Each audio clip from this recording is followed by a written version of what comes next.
नमस्ते दोस्तों, जोहार। मैं अभिषेक चक्रवर्ती आप सभी का फिर से अपने यूट्यूब चैनल पर स्वागत करता हूं। दोस्तों, क्लास 8 का जो है 4 अक्टूबर को एग्जाम होने वाला है सामाजिक विज्ञान का, और उसका जो चैप्टर आने वाला है 1857 की क्रांति, और एक चैप्टर आने वाला है नागरिक शास्त्र से। दोनों ही चैप्टर से हम लोग डिस्कस करने वाले हैं, यहाँ पे विचार करने वाले हैं, और इसमें से बहुत सारे क्वेश्चन आपको एग्जाम में डायरेक्ट देखने को मिलेंगे। तो चलिए एक एक क्वेश्चन को ना केवल हम लोग देखते चलेंगे बल्कि समझते हुए भी चलेंगे।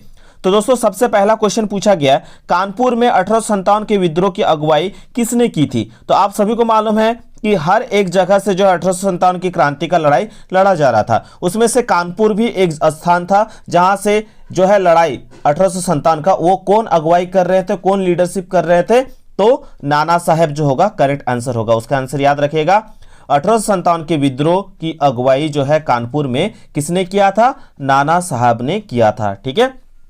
और एक इंपॉर्टेंट क्वेश्चन है, खूब लड़ी मर्दानी वो तो झांसी वाली रानी थी। ठीक है, तो उनसे संबंधित भी एक प्रश्न आप लोगों को पूछा गया है कि क्या पूछा, देख सकते हैं, झांसी में 1857 में सिपाही विद्रोह का नेतृत्व किसने किया था? अब यहाँ पे हमने अभी कानपुर में पढ़ा नाना साहब, अब पूछा गया कहाँ से? झांसी से। तो झांसी से किसने किया था?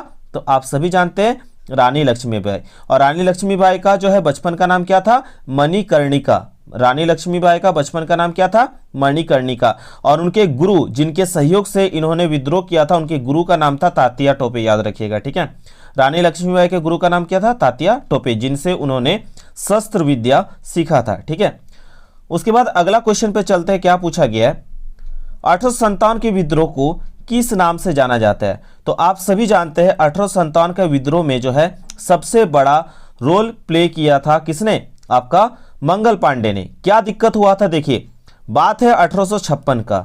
बात कब है? 1856 का। तो 1856 में जो है अंग्रेजों ने जो है पुरानी बंदूक ब्राउन बेस के स्थान पर एक नई बंदूक लाया था जिसका नाम था एनफील्ड। क्या नाम था? याद रखिएगा, ये भी क्वेश्चन में पूछा जा सकता है। ठीक है, बंदूक का नाम क्या था? एनफील्ड। ठीक है, तो एनफील्ड राइफल का प्रयोग करने का निर्णय लिया। उसके लिए जो कारतूस जो बनाए गए थे, उसमें राइफल को भरने के से पहले क्या करना पड़ता था? उन्हें कारतूस भरने से पहले राइफल में जो है उसके मुंह को खोलना पड़ता था। और आगे क्या पता चलता है, जितने भी सिपाही थे उनको पता चलता है इन कारतूसों में जो है गाय और सुअर की चर्बी का प्रयोग किया गया है। और ये चर्बी जो है, ये चर्बी वाला कारतूस ही जो है 1857 में सिपाही विद्रोह का प्रमुख कारण बना, क्योंकि ये जो है हर एक धर्म की आस्था को जो है चोट पहुंचा रहा था, और लोगों को जबरदस्ती ये करने के लिए कहा जा रहा था। जितने भी सिपाही थे उनके अंडर में, वो सभी कहीं ना कहीं उनकी धार्मिक भावनाओं को काफ़ी ज़्यादा चोट पहुंचा, जिसके वजह से सबसे पहले मंगल पांडे ने हथियार उठाकर वहीं पे गोली चला दी। ठीक है, तो वहीं पे सबसे पहले सिपाही विद्रोह का जो है बिगुल किसने बजा दिया? मंगल पांडे ने। ठीक है, तो इसी से जो है यहाँ पे सिपाहियों ने इस विद्रोह को शुरू कर दिया, इसलिए इस विद्रोह को जो है सिपाही विद्रोह के नाम से जाना जाता है। ठीक है, बंदूक का नाम याद रखिएगा जिसमें चर्बी का प्रयोग किया जाता था कारतूस भरने के लिए। क्या नाम था बंदूक का? एनफील्ड। ठीक है, नेक्स्ट क्वेश्चन की ओर चलते हैं। बात है भारत के अंतिम मुगल बादशाह का नाम क्या था? तो आप सभी को मालूम है कि जब विद्रोह छिड़ जाता है तब सभी जो है दिल्ली को और कूच करते हैं। और दिल्ली में उस समय मुगल बादशाह जो है, अंतिम मुगल बादशाह कह सकते हैं, वो कौन था? वो आपका बहादुर शाह द्वितीय। कौन थे? बहादुर शाह द्वितीय जो अंतिम मुगल बादशाह थे। और क्वेश्चन पूछा जाता है कि वह कौन सा मुगल बादशाह था जो 1857 की क्रांति में भाग लिया था? तो याद रखिएगा, बहादुर शाह द्वितीय। याद रखिएगा, बहादुर शाह द्वितीय। ठीक है, इसके बाद दोस्तों झारखंड से रिलेटेड क्वेश्चन है। जब 1857 का विद्रोह चल रहा था तो क्या केवल कुछ ही जगहों पे चल रहा था? जी नहीं दोस्तों, ये झारखंड में भी बहुत जगह पे ये आंदोलन का प्रभाव देखने को मिला था। तो उनमें से एक क्वेश्चन दिया गया है, क्या हजारीबाग छावनी में विद्रोह कब हुआ था? क्या आप में से कोई स्टूडेंट हजारीबाग से हैं तो नीचे कमेंट कीजिएगा। आप किस जिला से इस वीडियो को देख रहे हैं नीचे कमेंट करके बताइएगा। ठीक है, तो ये जो हजारीबाग छावनी में जो विद्रोह हुआ था कहाँ हुआ था दोस्तों? 30 जुलाई 1857। कब हुआ था दोस्तों? पूछा गया 30 जुलाई 1857। कहाँ का बात किया? हजारीबाग का। ठीक है, चलिए नेक्स्ट क्वेश्चन की ओर चलते हैं। अगला क्वेश्चन पूछा गया, रांची में विद्रोही सैनिकों का नेता नायक कौन था? तो याद रखिएगा, उनका नाम क्या था? पांडे गणपत राय। क्या नाम था? पांडे गणपत राय। ठीक है, चलिए अगला क्वेश्चन की ओर चलते हैं। क्या पूछा गया? माधव सिंह और नगदीर अली ने किस स्थान पर आंदोलन किया था? दोनों का नाम याद रखिएगा, माधव सिंह और नगदीर अली। तो याद रखिएगा जगह का नाम है चट्टूपालू घाटी, ठीक है, इस जगह का नाम को याद रखिएगा। चलिए नेक्स्ट क्वेश्चन दोस्तों देख सकते हैं क्या पूछा गया है। नीलांबर और पीतांबर कहाँ के महान स्वतंत्रता सेनानी थे? तो झारखंड में ही आप जानते हैं पलामू जिला जो है वहां के स्वतंत्रता सेनानी थे, महान स्वतंत्रता सेनानी थे नीलांबर और पीतांबर, ठीक है। चलिए आप लोग के बुक में इनका फोटो भी दिया गया होगा, इतिहास बुक में। अगला क्वेश्चन दोस्तों देख सकते हैं क्या पूछा गया। ठाकुर विश्वनाथ सहदेव को कब फांसी दी गई? तो ठाकुर विश्वनाथ सहदेव को कब फांसी दी गई थी? 16 अप्रैल 1858 को जो है फांसी दी गई थी। नेक्स्ट क्वेश्चन की ओर चलते हैं दोस्तों, क्या पूछा गया दोस्तों देख सकते हैं यहाँ पे। 1857 ईस्वी के विद्रोह के समय भारत का गवर्नर जनरल कौन था? तो याद रखिएगा लॉर्ड कैनिंग। कौन था? Lord Canning. दोस्तों याद रखिएगा लॉर्ड कैनिंग से पहले जो है आप नाम याद रखिएगा लॉर्ड डलहौजी, ठीक है। लॉर्ड डलहौजी ने क्या किया था कि उन्होंने हड़प नीति को लाया था। कौन सा नीति को लाया था? हड़प नीति, ठीक है। तो हड़प नीति या विलय नीति के तहत क्या इनका एक रूल चल रहा था लॉर्ड डलहौजी के अनुसार कि जिसका भी अपना खुद का बेटा नहीं होगा, वंशज नहीं होगा, उनके साम्राज्य को क्या कर लिया जाएगा? हड़प लिया जाएगा या उसको मिला लिया जाएगा। तो इसके तहत क्या होता है कि जितने भी हमारे देश में जितने भी अलग अलग प्रांत थे वहां के राजाओं ने जो है इनके खिलाफ आंदोलन छेड़ दिया था ब्रिटिशर्स के खिलाफ में, ठीक है। तो वो भी 1857 की क्रांति में शामिल हो गए थे, जिसमें आपने पढ़ा झांसी से जो है आपका कौन थे?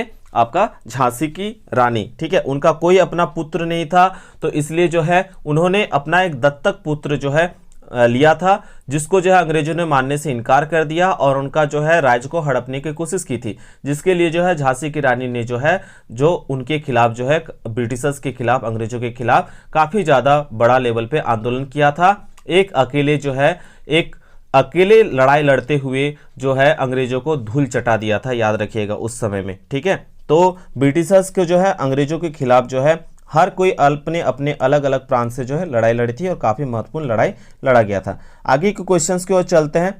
यहाँ पे आपका पूछा गया था, उस समय का पूछा गया तो लॉर्ड कैनिंग होगा, उससे पहले लॉर्ड डलहौजी, जिनके समय में जो है जो आप जानते हैं मुंबई से थाने जो पहली बार ट्रेन जो है चली थी, ठीक है। चलिए आगे क्या पूछा गया देख सकते हैं। बाबू कुंवर सिंह किस राज्य से संबंधित है? तो बाबू कुंवर सिंह जो है बिहार राज्य से संबंधित है। चलिए नेक्स्ट क्वेश्चन की ओर चलते हैं। हमने अभी पढ़ा रानी लक्ष्मीबाई कहाँ की रानी थी? तो झांसी, ठीक है। नेक्स्ट क्वेश्चन की ओर चलते हैं। तात्या टोपे सेनापति थे, तो तात्या टोपे किनके सेनापति थे? नाना साहब के। और किनके गुरु थे? रानी लक्ष्मीबाई के, ठीक है। अगले क्वेश्चन की ओर चलते हैं। झारखंड में सिपाही विद्रोह की शुरुआत कब हुई? मोस्ट इंपॉर्टेंट क्वेश्चन दोस्तों, तो याद रखिएगा 12 जून 1857, याद रखिएगा 12 जून 1857 को। अगला क्वेश्चन पूछा गया किस अंग्रेज अधिकारी ने ठाकुर विश्वनाथ सहदेव को फांसी पर लटका दिया? तो याद रखिएगा नाम कर्नल डाल्टन, ठीक है। तो ये कुछ इंपॉर्टेंट क्वेश्चंस था आप लोगों के लिए। तो एक नाम आपने पढ़ा किसका? मंगल पांडे का। 29 मार्च 1857 को मंगल पांडे नामक एक सैनिक ने जो है बैरकपुर में गाय के चर्बी मिले कारतूस को मुंह में काटने से स्पष्ट मना कर दिया। फलस्वरूप जो है 8 अप्रैल 1857 को जो है क्या हुआ था, उन्हें फांसी दे दिया गया था गोली चलाने की वजह से। और मंगल पांडे का संबंध जो है 34वां बंगाल नेटिव इन्फेंट्री से था, याद रखिएगा 34वां बंगाल जो है नेटिव इन्फेंट्री से था, ठीक है। इस डेट को आप लोग याद रखिएगा, ठीक है। और 1857 के क्रांति के समय भारत का गवर्नर जनरल कौन था? तो हमने पढ़ा लॉर्ड कैनिंग। क्या पढ़ा? Lord Canning. और प्रधानमंत्री कौन था? प्रधानमंत्री था पाम्स्टन। कौन था? याद रखिएगा नाम पाम्स्टन। उस समय में प्रधानमंत्री थे पाम्स्टन, ठीक है। इस नाम को भी आप याद रखिएगा, ठीक है। चलिए और भी कुछ इंपॉर्टेंट क्वेश्चंस है जो कि आगे जो आप लोग का नागरिक शास्त्र है उससे पूछा गया है, तो उसको भी हम लोग देख लेते हैं। तो दोस्तों देख सकते हैं आगे क्या क्वेश्चन पूछा गया है नागरिक शास्त्र से। तो नागरिक शास्त्र में जो है आप लोगों का क्वेश्चन पहला पूछा गया है भारत की शीर्ष अदालत सर्वोच्च न्यायालय कहाँ स्थित है? तो हम जानते हैं सुप्रीम कोर्ट जो है हमारा सर्वोच्च न्यायालय है और वो जो है नई दिल्ली में स्थित है। अगला पूछा गया झारखंड का जो हाई कोर्ट है, उच्च न्यायालय है, वो कहाँ है? तो रांची में, ठीक है, याद रखिएगा। चलिए नेक्स्ट क्वेश्चन क्या पूछा गया मुख्य न्यायाधीश की नियुक्ति कौन करता है? तो कौन करता है भाई? आपका राष्ट्रपति, ठीक है।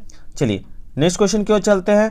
सर्वोच्च न्यायालय के न्यायाधीश की सेवानिवृत्ति की उम्र कितनी होती है? तो याद रखिएगा 65 वर्ष। कितना? 65 वर्ष के बाद वो रिटायर करते हैं। चलिए नेक्स्ट क्वेश्चन की ओर चलते हैं। वर्तमान में भारत के में कितने सर्वोच्च न्यायालय हैं? तो याद रखिएगा 24। कितना? 24। ठीक है। और झारखंड में कितना जिला? आप नीचे कमेंट करके बताइए।